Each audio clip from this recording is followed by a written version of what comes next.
Every one of us has a series of patterns that influence our vision, our mission, our why, our purpose.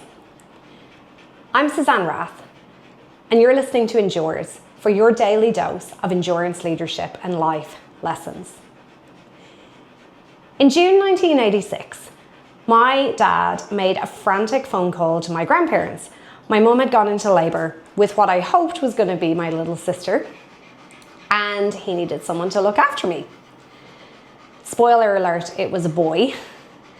But the story I want to share with you is actually the first in a series of patterns I can see throughout my life of me noticing something that needed to be done and stepping up to do it. So my grandparents were in the lounge room, and I, being the polite not even a half-year-old that I was, knew that we needed to give visitors tea.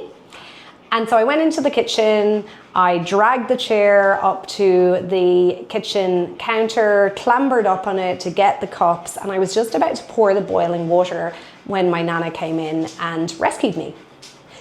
And then when I look back throughout my life, I see these patterns of adaptability, of resourcefulness, of stepping in to do things even before I knew that I could do them. Like, I was 2.5. I certainly had never been allowed to make tea with boiling water before, but I decided I could do it. So, grew up on a farm, moved to Uganda to volunteer, moved to Australia, worked as a physiotherapist, thrived after a life-threatening accident, set up a 3-clinic business. The list goes on. And I see these constant patterns, some negative, some positive, throughout my life. And this is vital for us to recognize as leaders and as founders, because every one of us has them. Now, some of them can stay. It's useful to notice what needs to be done. This is the basis of most successful entrepreneurs. Having a vision, having a really clear purpose or why is super important. But some of the negative patterning that I see across many of the people that I work with is things like overachievement without fulfillment, people pleasing, self-sacrifice, which is sometimes called servant leadership, but it can really be taken too far, perfectionism. The list goes on.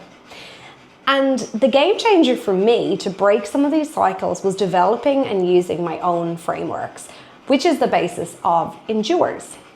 So if you're starting the year with this massive to-do list and you wonder why you're drained, you wonder why nothing's changing in your business, you wonder why you're not feeling fulfilled, or you wonder when you get to live the life that you actually became a leader for, the first step for you to start is to go to my website, and I've got a number of free resources on there. What I would recommend is my Designing a Recovery Menu 1.